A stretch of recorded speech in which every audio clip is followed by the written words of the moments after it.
Welcome to Travel Tales, a mini-series within Distress to Joyful Bailey's Way podcast.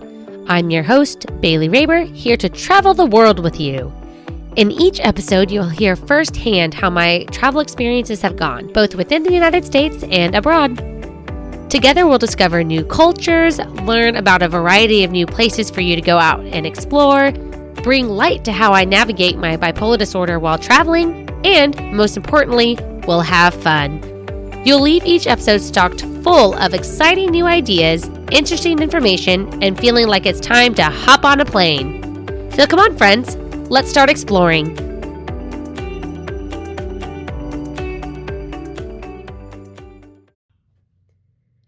Hello, friends. I am so excited to be here and record the first ever Travel Tales. I hope you guys are just as excited as I am. Most of you guys know I love to travel. I've been traveling so much since the pandemic opened everything back up. And I really hope that you have too. And if you haven't been able to, or you just haven't figured out where you want to go, then I hope that by listening to me telling about my experiences, the things that I've learned, the things that I've done, the things I wish I would have done or wish I would have known, I hope that'll help you figure out where you're going to go to next. And if you are already an avid traveler, then I really hope that you'll be inspired to check out one of these places, because I hope I've been somewhere you haven't. And if I haven't yet, then damn, let me catch up, yo. Okay, so just so you guys are aware, this is the very first episode of Travel Tales, so bear with me because we are going to get through this. We're going to figure out what works, and we're going to roll with it. Just another thing, we are not going to do announcements on these episodes whatsoever. No announcements, no win of the weeks, none of that stuff. This is strictly about the travel experiences.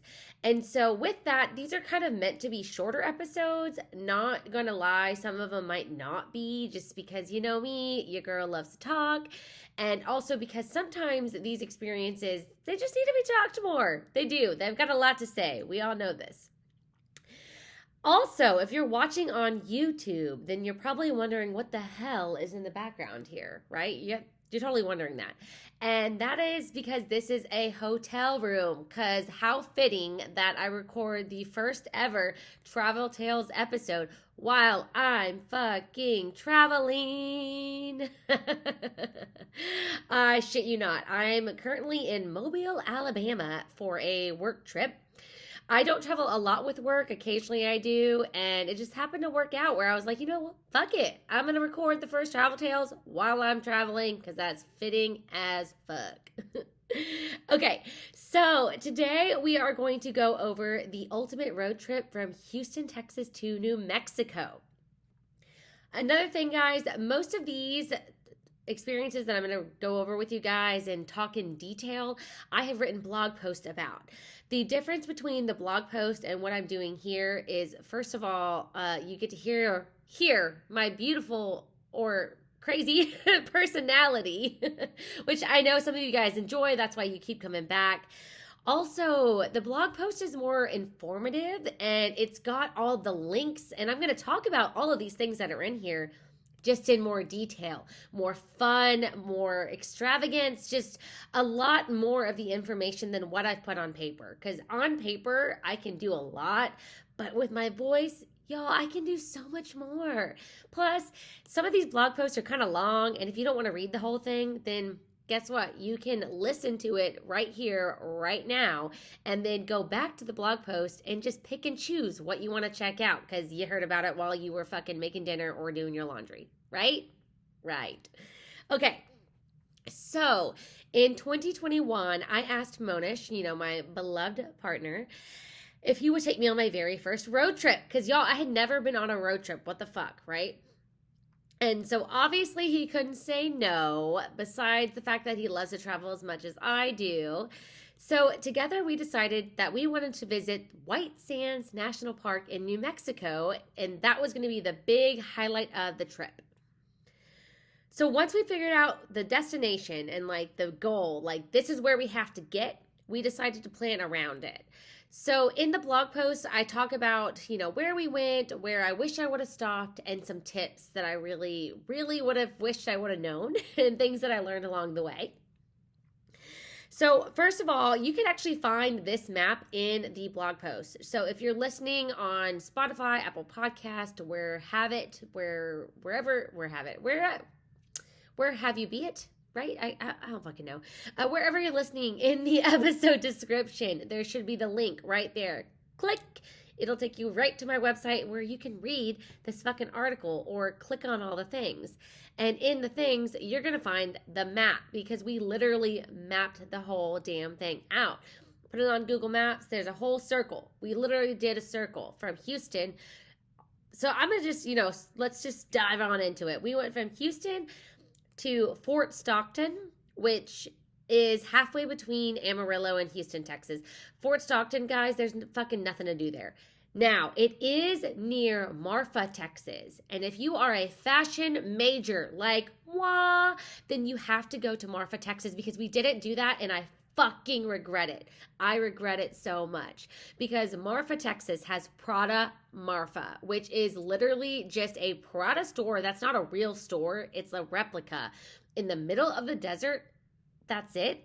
Sounds crazy, I know, but it's a photo op. It's iconic. And if you are a fashion lover, at minimum, you have to fucking do it. I really, really hate that we didn't do it. So this is why I'm here to tell you to do the things I wish I would have done. So we stayed one night in Fort Stockton. We made our way over to Amarillo. Oh my God, you guys, not Amarillo, El Paso. Holy shit, I'm taking you the wrong direction. God damn, this makes for some shitty edits, which I'm not going to edit. We got to leave this in here. This is why you might need the visual of the map, because I clearly need the visual of the map. So, Houston, Fort Stockton to El Paso up to Alamogordo, New Mexico, which is up where White Sands is. There's also a bunch of other stuff we did there, which I'll talk about here shortly. From Alamogordo, New Mexico, we then went to Amarillo, Texas, then down to Dallas, then back to Houston. So, we're going to skip all the boring stuff. Like, not going to lie, we're not going to talk about all the Airbnbs and picking the things out. That's fucking boring. You can read that. Let's talk about the fun stuff.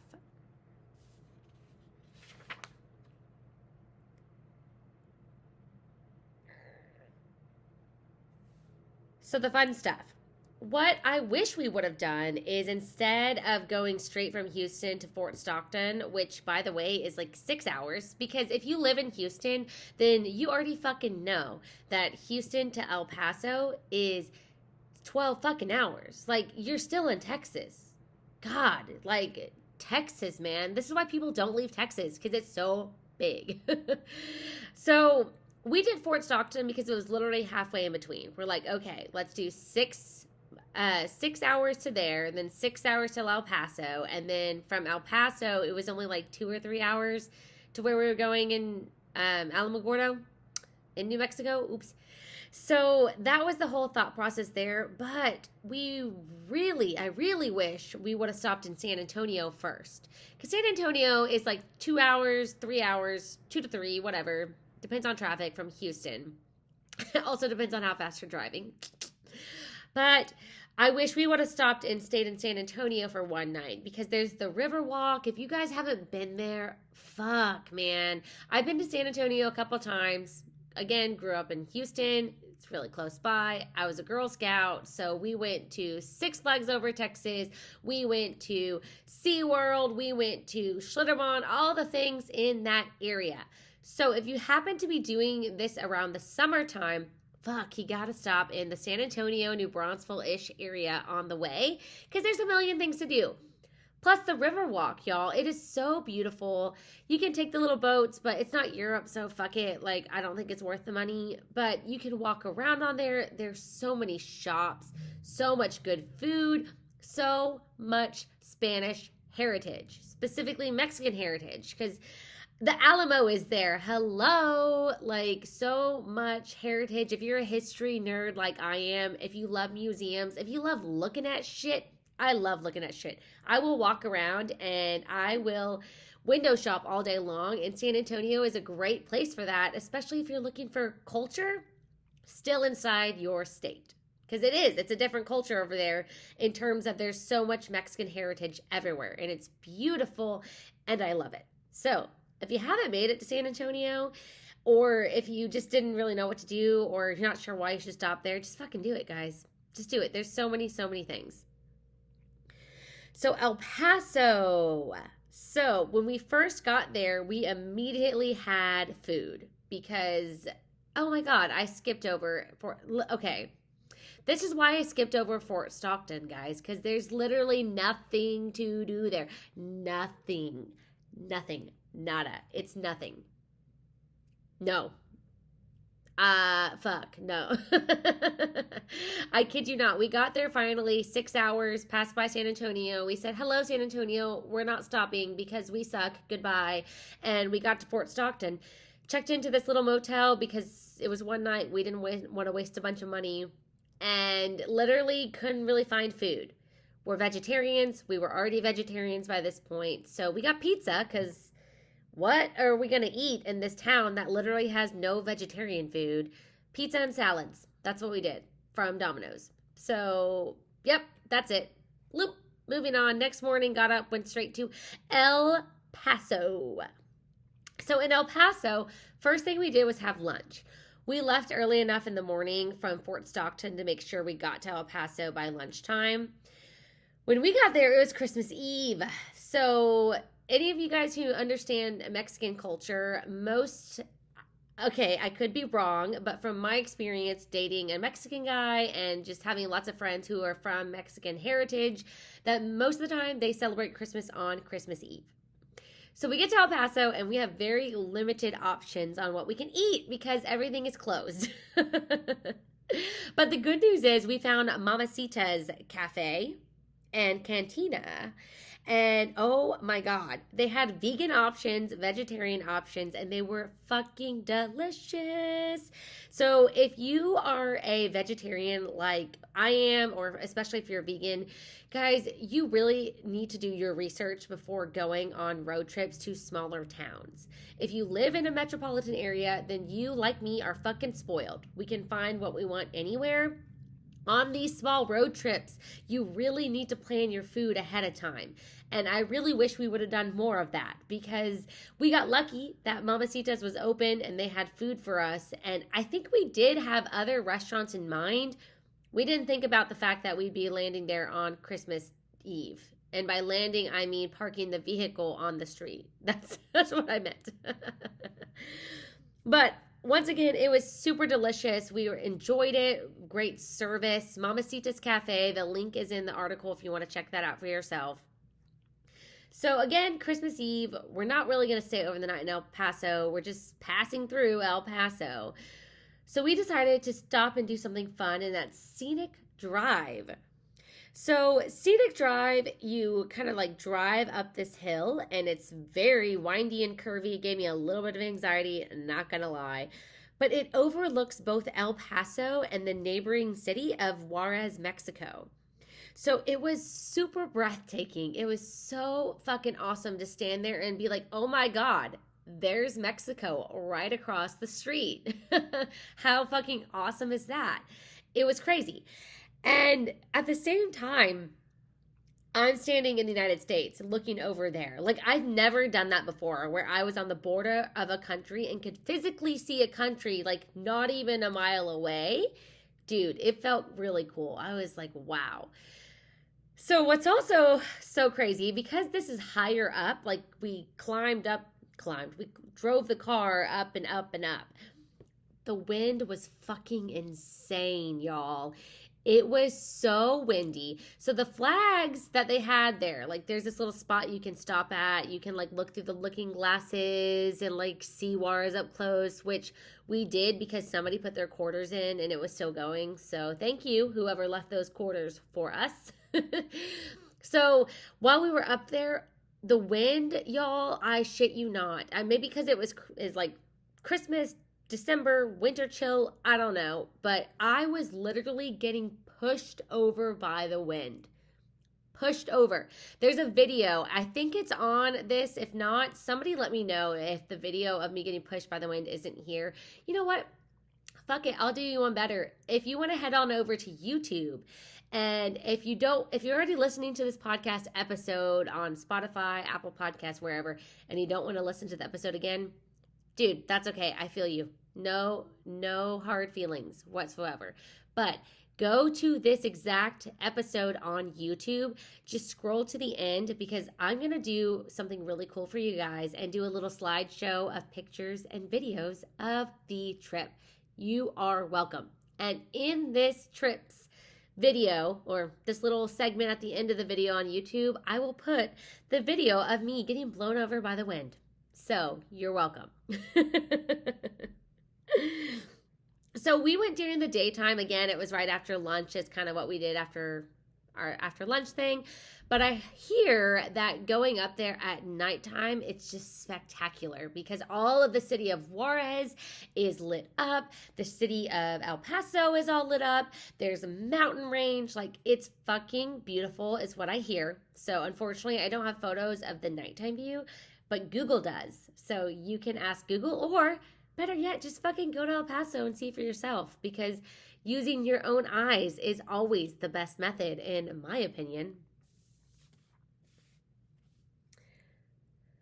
By the way, Scenic Drive is 100% free. So if you're on a budget, like I am, if you're always balling on a budget, then definitely do Scenic Drive if you're in El Paso, because it costs you $0 except whatever gas it took you to, wind up the hill, and that quarter for the binoculars if you want to do it. So the next place that we went over to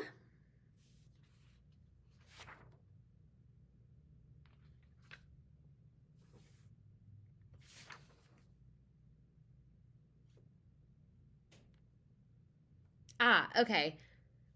I just realized that. So I'm actually reading part of the blog post to you guys. Like I said, skipping the boring shit. I did this in a very interesting way because I put where to stop along the way. I guess like the little extras, the places that we didn't spend the night in, and then the places that we did spend the night in, I kind of go into more detail. So I'm going to have to come back to this other one because we're going to go in order. We're going to go in order of where we stopped because that is the easiest and makes the most sense. Sometimes my brain works crazily. Fuck it. That's my brain. So from there, we went straight to New Mexico. So our little Airbnb was actually located in, give me 5 seconds and I'll tell you where.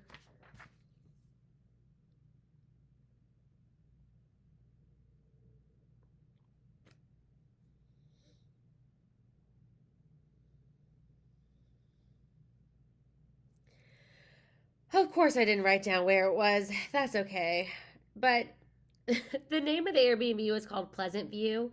It's really cute. It's kind of like up on the mountainside near Cloudcroft. So this cute little Airbnb had a view of the little mountains around there. It was gorgeous. It was owned by these old people that took great care of us. So much fun. But what we ended up doing, because we got there Christmas Eve, like in the late afternoon, we went and had dinner somewhere, and then we went to fucking sleep. Like, it's Christmas Eve. We just got here. We're just chilling. We don't do Christmas. We don't do Christmas Eve. We don't do that shit anymore because, y'all, that's my birthday, if you didn't know. And so Christmas doesn't exist in our household, just my birthday. Also, fun fact, Monish is from India. He's never celebrated Christmas because his family is Hindu. And so we get to bypass that. It's the best fucking thing in the world. Anyways, so what we did on Christmas morning, now that we are in New Mexico, we went over to Cloudcroft, which was right near where our Airbnb was. I don't think our Airbnb was actually in a specific town. It was kind of like in the mountains, in between, whatever. So we went to Ski Cloudcroft, which is a very tiny ski resort located just beyond the mountainous village of Cloudcroft, New Mexico. That was Cloudcroft, in case I don't think I pronounced it wrong the first time. So, y'all, I had never been skiing before, so I had no idea what I was getting myself into. No idea. Monish was like, let's go do this. And I was like, okay, fuck yeah. Because again, remember, the whole point of this trip was to go to White Sands National Park. Guess what? The only day of the year that White Sands National Park is closed. Christmas fucking Day. Yep. So we're like, okay, what are we going to do Christmas Day? Well, let's go to the ski resort. How fucking awesome. It's in New Mexico. It snows here. We're going to ski. It's going to be great. I didn't know what I was going to do, but that's okay because Monish found a group lesson where we could get the rentals and get a class all in one. And then we just have the ski rentals as long as we want to be there. And then we'll know how to ski because this lady's going to teach us. Oh my God. If you have never been skiing before, this is the perfect place to start, but just know it's not real skiing, depending on the situation. So it hadn't snowed hardly at all by the time we got there, which means we can't ski down a mountain if there's no snow. So they didn't want to close the resort, which it's not a resort, guys. It is not at all a resort. This is a little cabin on the side of the mountain that has ski rentals with an upstairs with some food, and that's it. But they made their own snow. Yep. They literally had a snow machine that was like making snow, and it was like putting it and spreading it down on this tiny little slope. It wasn't a hill, it was like a slope. It was like this. If you're on YouTube, it was like this. If you're not on YouTube, too bad. So tiny little slope, but hey, when they got it on the ground, it stayed. So like it was definitely cold enough for snow. It just hadn't snowed. So we get our ski shit, we get together. This teacher out there, man, you guys, I'm killing it. I have never skied before in my life, and the instructor is impressed with me. She's like impressed I'm picking it up so quickly. We don't have the skiing poles because literally, guys, this is a tiny ass slope. We don't even need ski sticks, ski poles. I don't even know what you call them because I didn't use them. Fuck. So she's impressed with me. I'm feeling good. I'm like, yeah, fuck yeah. I got strong legs because I Camp Gladiator. Like, let's do this. And I killed it. I had so much fun. Monish has never been skiing, or he has been skiing before, excuse me. He has. I hadn't. And he kept falling all over the place and blah, blah, blah. And so it was really funny because I'm super competitive. He sometimes can be, but it was really fun for me to get to show him up on my birthday with something I'd never done before. So, fun fact. But we kind of would go down this tiny little slope, and you had to stop yourself before you got to this. It was this big old, like, it's like those construction fences that they put up that are like orange, and they're like, don't come back here. They put that on the edge because if you went off on that, like, you could get hurt. And so you had to stop before that. And I could easily stop myself, like, whoosh, I'm stopped, I'm good. And then you had to stand in line to go to the little ski lift, which is literally just ropes that you go grab and it pulls you up to the top. You could also just walk up to the top, or, I mean, you could probably like walk the skis. If you took your skis off, you could definitely walk up it. But again, guys, this had no incline to it whatsoever. So it was hilarious because these little children were like, they couldn't stop themselves and they were just falling into adults, and I had to catch a kid sometimes, or like somebody else would. They'd go grab the ski rope, or the ski lift, which is the rope, and they would keep their feet planted on the ground and it would pull them forward. So then they'd go flying and they'd have to stop it and get these kids and pick them up. It was hilarious. It was super funny because a lot of the people out there had never skied before. So again, if you've never skied before, perfect place to start. Although, keep in mind that if it does snow, you can go on the bigger slopes, which again would be better practice. It would have been way better practice for me. If it doesn't snow enough and you can only stay on this little baby bunny slope, then please know that this is not like real skiing, and that if you go to Mount Baker in Washington State the next month with your sister, you will be terrified of what a real mountain is like. So Learn from my mistakes. Don't go from Bunny Slope to Mount Baker. Like, you need look into what you're doing before you get yourself into some stuff. So the group lesson cost $90. The lesson was 2 hours long. Again, the instructor was awesome. She works with kids one-on-one all the time, so she was really fucking patient, which is super great. Super great personality, all the kinds of things. And that $90 also included the ski rentals that we used for the whole afternoon. We had so much fun. I will say that if you're going to eat food there, there's not really vegetarian options. So we ate, I think, mozzarella cheese sticks and fried mushrooms because there was really nothing else. But it was all basically fried food were the options, which to me doesn't seem like good fuel after a ski. But again, like, who am I to judge? I'd never been to a ski resort before. I don't know what I was doing. Let's see. Oh, we also had French fries. That's right, we had French fries. So, and guys, I will say, I remember we were sitting in that cafe eating the French fries, the cheese sticks, the mushrooms, and this was the first birthday that I actually spent somewhere where other people were around. Because again, my birthday's Christmas Day, and so I normally am locked away in a cabin somewhere at my family's house, like just doing something that's not for me or just not around other people in general. But this was the first birthday that I spent somewhere else where other people were, where Christmas wasn't happening because we're fucking skiing. Guys, I cried. I remember sitting at that table and I looked at Monish. I'm going to tear up right now. And I looked at him and I said, this has been the best birthday ever because it feels like I have a normal birthday for the first time in my life. Nobody's saying Christmas shit. Nobody's walking around Merry Christmas. No Christmas bullshit. I'm out here skiing with the love of my life, having a blast. And it's all about that. It's all about having fun. And guys, it was so beautiful. It really was. And every year since I met Monish has been the best birthday ever. Like, it just gets better and better and better. And I'm going to tear up, so I'm going to stop on that track. But yeah, this was a fabulous day. And then because, again, Christmas Day, we didn't really have any food options. So we went to IHOP, which, I mean, it's open on Christmas. So we did it. We had really bad service. If you can avoid it, please avoid it. So then the next day, we went over to White Sands National Park, which is the whole reason why we went on this trip. Oh my God. Okay. So, this made everything worth it. This is why you're listening right now. You want to hear about White Sands. Let me just dive on in for you. Y'all, this is like nothing I've ever seen before. Like nothing I have ever seen before. You are driving into miles and miles of white sand dunes on either side of you. Holy shit, I felt like I was in the Middle East. And I hadn't even been over to the Middle East or to India yet, which technically I've only been to the Middle East in the airports a couple times, but fuck it.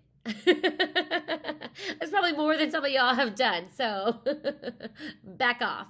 Anyways, so we get there and first we go to the gift shop so we can like take pictures and stuff because obviously you have to have proof. You have to take pictures by the sign that says White Sands National Park or else like, did you really go to White Sands National Park? When we get there, we grabbed, sorry about that.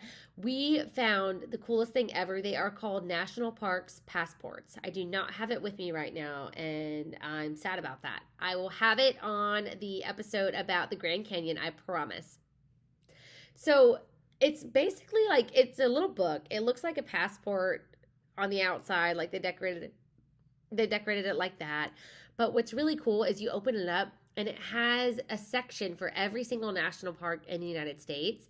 And you can stamp it, guys. Every single national park has a stamp that has the name of it, the date you were there, and where it's located. Like a fucking circular stamp. Damn. So we discovered those. Of course, we bought that. We also bought the little sticker because each national park has like a sticker for $2 that you can stick and then you can stamp underneath. And there's plenty of space to stamp more. So, like, if you go to the same national park 5 times, you can stamp it every fucking time, like you would go to another country. It's so cool. Monish and I are not really souvenir people. The only thing we ever buy is magnets and postcards. Postcards mainly for me. I love to write and send postcards. If you received one from me, you already know this. But this is something we're like, fuck yes. We can take this to every national park. We can get all the stamps. We can be those little nerds, and we are those little nerds, and I fucking love it. So we did that. We got on in the car. We bought our little magnets. We drive in. And there's warning signs everywhere, guys. Make sure you have enough water with you, the heat, blah, blah, blah. Because if you go in the summer, I'm going to assume it's hot. It's a fucking deserty area. We, of course, went on the day after Christmas, and so it was not hot. It was actually really fucking cold and windy. But surprisingly, the sand wasn't like blowing up into our eyes like I was kind of afraid of with all that wind from the day before. It was just kind of windy. That was it. But y'all, we're driving. There's sand dunes. There's sand dunes. What the hell is going on? Ooh, by the way, when you're in the gift shop, you can rent sleds. We didn't rent sleds because our Airbnb had some that we were able to borrow, which was so fucking sweet of them. But if you don't have sleds of your own, then rent them. They're like $5 or something like that. And it's worth it because you can slide down the dunes. I will say, as an adult, oh my God, we had to like sit on it. I learned I had to like lift my legs up, roll on my back like a bug, and then kind of like slam my body to go down, because the heavier you are, the harder it is for these sleds to go down sand. I don't know why, because it works great with snow. So I don't know what the fuck the problem is. Maybe because the snow has slickness because of the water. I don't know. But if you have children, definitely get a sled, because that will keep them occupied for hours, because they'll just go up and down, up and down, up and down. It was still fun though. So don't get a bunch of sleds if it's a bunch of adults. Literally just get one fucking sled, because you're all not going to sled constantly. You'll do it like 3 or 4 times and it'll be fun. And then you'll be like, okay, I'm done now, because it's not that fun. It's just fun enough. It's just fun enough to pay for one if you have to pay for one. Don't waste your money on a bunch. But here's the thing, guys. Crawling through these sand dunes, oh my God, what a calf workout. If you're gonna go down a super steep slope, which is the best ones to slide down with a sled, be prepared to give your calves a fucking burn. A fucking burn, y'all. A burn. Also, something that you really need to note is to make sure that you wear crappy shoes and clothes, because you can expect your shoes to be completely full of sand. You don't need hiking boots unless you are going to go hike some of the trails, which there are trails that you can hike. So that is a thing. There's also like little covered picnic benches and little grills if you want to go out and barbecue and have like a good time with your friends. You can do that shit too. We did a hike, so I shouldn't have worn my hiking shoes, because my hiking boots were full of sand, and I'm like, they still have sand in them to this day. Like, I'm still finding sand. It's really annoying. So my recommendation is get crappy shoes that you're going to just be okay with tossing if needed, or that you don't care that you're going to fill full of sand, because that's going to happen. Also for the clothes, because your clothes, what'll happen is, especially if you're like sitting in the sand and all of that, sand, it's little shards of glass. That's literally what sand is. Sandpaper. If you take sandpaper on wood, what does it do? It fucks it up. It literally fucks it up. And so think about wearing jeans, sitting on sand, sliding your ass around in the sand. It's going to tear up your jeans like sandpaper would. So please be mindful of what you wear out there. I am a fashion design major. Have I mentioned that before? I don't think I have. So if you want to ruin your clothes, first of all, if they're good clothes, go fuck yourself. Don't do that on my watch. That's why I'm here telling you what not to do. But also just ruin some shitty clothes. Some clothes that you paint in, whatever. Now, if you don't plan to sit in the sand, if you're just going to be lame and just walk around and take a few photos, then fine, be lame and take a few photos. But For the best experience, wear crappy clothes, get a sled, have fun, be a kid. Be a fucking kid. It's a sandbox. It's a giant sandbox. Like, how cool is that? I wish we would have brought something to make like sandcastles or something stupid like that. Like, that would have been a lot of fun. Please make note. Bring something for sandcastles. And if you do that, send me a picture in my DMs on Instagram at distress2joyful_Bailey's Way, because I want to see your white sand castle. Oh, that was weird. Okay, you know what I meant. Ooh, also bring a lot of high energy snacks because, again, you're going to be walking up and down. You're going to be burning some calories. Your ankles, your calves, your hammies are all going to be on fire. Bring something to fuel yourself up. So when we were done with this, we then headed over to Pistachio Land. Now, let me tell you what Pistachio Land is. This is where the world's largest pistachio can be found. And guys, I'm such a nerd. Have you seen any movies from like the 90s and the 2000s when they're on road trips and they stop to take a picture in front of the world's largest what the fuck ever?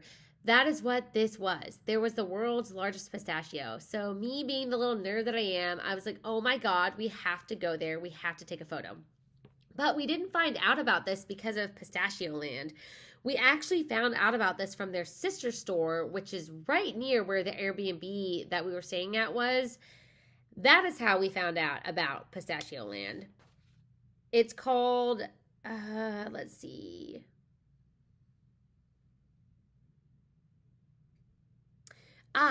I did not write down what it's called. That's okay. But the original place has the giant Alamogordo landmark where it just says Alamogordo, like a pistachio next to it. That I will put a picture of for sure.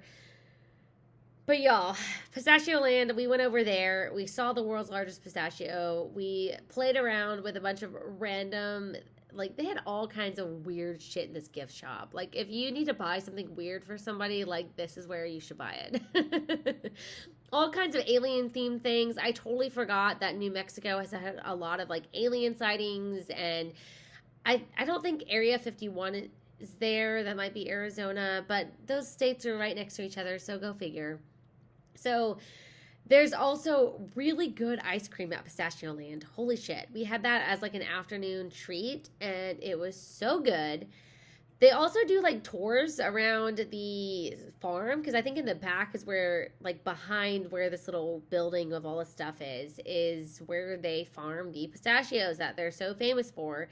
And so we didn't do that because we didn't care to pay for that, honestly. Not gonna lie, I just didn't want to pay the money for it. I don't know if it would have been fun anyways. It looked like a little train ride, basically. And I don't really care that much about nuts. There's certain kinds of nuts that I care about. Wink, wink, if you can see this on YouTube. But, pistachios just aren't one of them. I didn't care to know the history of it. So we went on with our day from there. Also, what's really cool, if you have a little bit more time to stay there than we did, because we were just in New Mexico for those 2 days, you can check out the New Mexico Museum of Space History because, they do a lot of testing and stuff out there. It's a fucking desert. So they do all kinds of testing and shit out there. We are from Houston, so hello, NASA. Monish is obsessed with space. I really wish we could have gone there for him. Just didn't have time. That's okay. You can go and tell us how it was. There's also the White Sands Missile Range Museum. So if you're a history buff, this place is definitely for you. Again, we didn't have time to check it out, but they do missile testing at White Sands National Park. And they will actually close the park on the days that they do missile testing. It's mainly military stuff. So if you guys are interested in history or military or any of that kind of stuff, then you'll want to check out the White Sands Missile Range Museum when you're there. Jeez, I don't know why that was so hard to say. Okay, so then the next morning we got up and we left and we were heading towards Amarillo. But on the way to Amarillo, we found this cute little place called Tucumcari, New Mexico. And if I pronounce that wrong, please send me a DM or go to my website at whatisheybales.com and tell me that I spelled this wrong. Go to the contact page, please. Let me know. I didn't spell it wrong. I would have said it wrong because it's been a long day, y'all. I'm jumbling all kinds of stuff. So this cute little town is near the border of New Mexico and Texas. It's about an hour and a half from Amarillo. And it's found along historic Route 66, again with the history.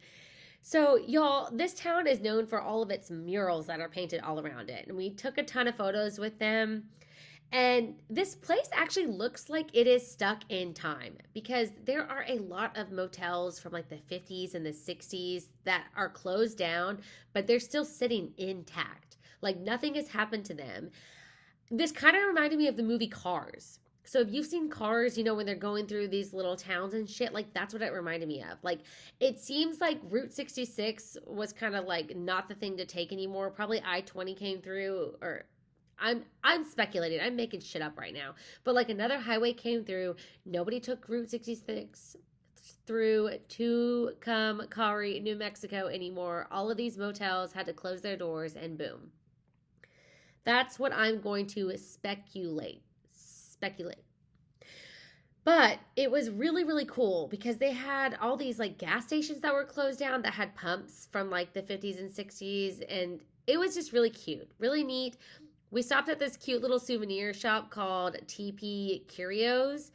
And that we actually only heard about this place, guys, because while we were in Pistachio Land buying postcards like I do, we found one and it's had TP Curios on it. It had a photo of this cute little souvenir shop. It's shaped like a teepee, guys. It's really fucking cute. So we're like, where is this? So we Googled it and we saw that where it is and that we could stop there on the way to Amarillo. So we're like, fuck yeah, let's do it because we're on a road trip. We are making things up as we go along. And we added this and it was worth it. It was cute. Found some really cute little souvenirs to take home to some people, as in like magnets and the things that I collect, which are magnets. Oh, we found a gift for my Aunt Debbie there, I believe. So yeah, it was fun. It was really cool. Then we made it to Amarillo. And let me just tell you why we went to Amarillo. We chose to go to Amarillo because of Cadillac Ranch. If any of you guys have been there or lived there or know about Cadillac Ranch, stop rolling your eyes at me, please. If you don't know what Cadillac Ranch is, it is this little area on the side of the highway with like desert all behind it. And it is a bunch of Cadillacs that the hoods of the car are shoved into the dirt, into the sand, whatever. It's the desert-ish. And they're just sticking up like this, like at angles, just like this. And you can go spray paint them. That's literally all it is. It's like 12 of these Cadillacs. You spray paint whatever the hell you want. It's just continuously being spray painted all the time. Apparently, they do come every so often to take primer and like get rid of all the spray paint to like start over. I don't know why. I feel like you could just keep going over and over and over, but there must be method to the madness if they do that. So that's literally the whole point of us stopping in Amarillo. Like, I have had this little dream of mine since I was a child that I wanted to go to Amarillo and spray paint the Cadillacs at Cadillac Ranch, and so we fucking did that. That's why we stopped in Amarillo. Otherwise, we would have never gone there because there's not a whole lot to do either. There is the Jack Sizemore Traveland RV Museum, if you would like to go check out this free museum that shows the history of RVs. Unfortunately, it was closed when we were there. It was supposed to have reopened in April of 2022. So again, check these things out before you plan things, guys. Always do your research, please. There's also the Amarillo Botanical Gardens. So if you're a nature lover, you definitely should go check that place out. We didn't have enough time to stop and smell the roses. Ha ha ha, pun intended. But we hope that you will plan to. So from there, we went on down to my Aunt Debbie's house. Didn't get that. Could you try? Oh, Siri on my Apple Watch is not supposed to be listening to me. It's on Do Not Disturb. Apologies, guys. So before I mention where we went from there, the day we left Amarillo, we actually stopped at this restaurant called It's a Punjabi Affair because it was highly rated. Again, Monish is from India, so Indian food is a huge thing for him. Holy fuck. That had some of the best Indian food that he and I have ever tasted. And it was in Amarillo, Texas, of all places. Like, what the hell? They had 5 stars consistently with over 400 Yelp reviews. If you're a Yelper like me, you know how incredible that is. And oh my God, so delicious. What's also great about it, they didn't have a mountainous menu. Like they had vegetarian and non-vegetarian options, and they had like a couple of each, and that was it. Because studies have shown that if you have too many options, you won't make a decision. You just won't. They've done this on jam, they've done this on all kinds of things. And so the less options, the easier it is that you will decide on something and you will like it. And so we loved not having to look over pages and pages and have to like, argue with each other or whatever. We just found 2 things. Fuck yeah, enjoyed them. Delicious. Definitely stop there if you like Indian food and you're in the area because it is phenomenal. Lastly, we headed on down from Amarillo to Dallas, Texas, where we stayed with my Aunt Debbie at her place for, I think, 2 or 3 days. We extended it an extra day. Got to hang out with my family. It was so much fun. My cousins Rainey and Joey were there. We got to see Joe and Tara. Shout out to you guys if you're listening right now. And it was just a blast. We have so much fun whenever we get to go hang out with them. We don't get to see them as often as we'd like. And so it was really nice to get to incorporate this on the road trip. And guys, if you have family in Dallas, like if you're coming from Amarillo to Houston, you might as fucking well. If you can fit it in. Because family who is there for you and supports you, guys, spend time with them. Don't let the time slip away. There you have it, folks. We then went back on to Houston and boom, that was our trip. So the last thing I want to leave you with before I head on out for this adventure or head on out to our next adventure. I don't know. We'll see. I'm in Alabama right now. I might go for an adventure to tell you about later. I do want to go over a couple of things that I learned about myself on this trip in regards to mental health, because once again, this is a segment of Distressed to Joyful Bailey's Way podcast where mental health is the key focus. So I learned really quickly that when I go on long extended trips, I need to take melatonin with me, number 1. Guys, I take melatonin on basically a regular basis, pretty much every day, to help me fall asleep. I'm super high energy. This is something that I need for me. I didn't take it on this trip because I thought, oh, I'm on vacation. I will tire out and I will fall asleep on my own and it will be fine. No, it will not be fine. I pretty much stayed up way too late every single night because I couldn't fall asleep because my high energy and my brain, it all just kept going. That was a huge issue, number 1. Number 2, I also learned how important it is for me to exercise while on vacations. The only exercise I did was when we went walking around White Sands National Park and when we went skiing, and that was not enough. I couldn't sleep because I wasn't exercising. I wasn't getting all of this energy out of my body. We literally joked, it's like a dog. You have to go and let me run all my energy out or take me on a walk to get the energy out so I can come home and sleep. So those were 2 huge important things that I now know. And every time I go on vacation now, I find a way to exercise. I make sure I bring my melatonin so that I can get the sleep I need and do the things I need to do and be able to get in a flow like I should, because it's hard. When you're away from your routine, it is really hard sometimes to do the things you need to do, like fall asleep or eat on a schedule, whatever the case may be. Lastly, the third thing that I realized is that when we are on trips like this, we have to plan out our food ahead of time. We are vegetarian. I cannot just expect to find a restaurant that's going to have something that is vegetarian. And guys, even salads these days, they'll all have chicken in them, or it'll be some weird combination of shit that I don't want, or they got bacon bits or whatever. So The key takeaways I took from this trip was 1, always pack my melatonin. 2, always find a way to exercise every single day. Do not give that up because you are on vacation. And number 3, to make sure that we plan our food ahead of time, that we find multiple restaurant options before we go. So if this one is closed or that one is out of this food today that we wanted, like we've got options. We know what we can do. I'm not going to be hangry because we got it covered. We don't have to freak out because we don't know what's going on. So, this has now been a very long episode, much longer than I was originally intended. Because I hope you enjoyed hearing about my experience going on a road trip from Houston to New Mexico. And guys, I hope I've inspired you to do something similar. If you've never been on a road trip before, what are you waiting for? The world is your oyster. I'm not just saying that because I'm in Alabama on Gulf Shores where oysters are super popular.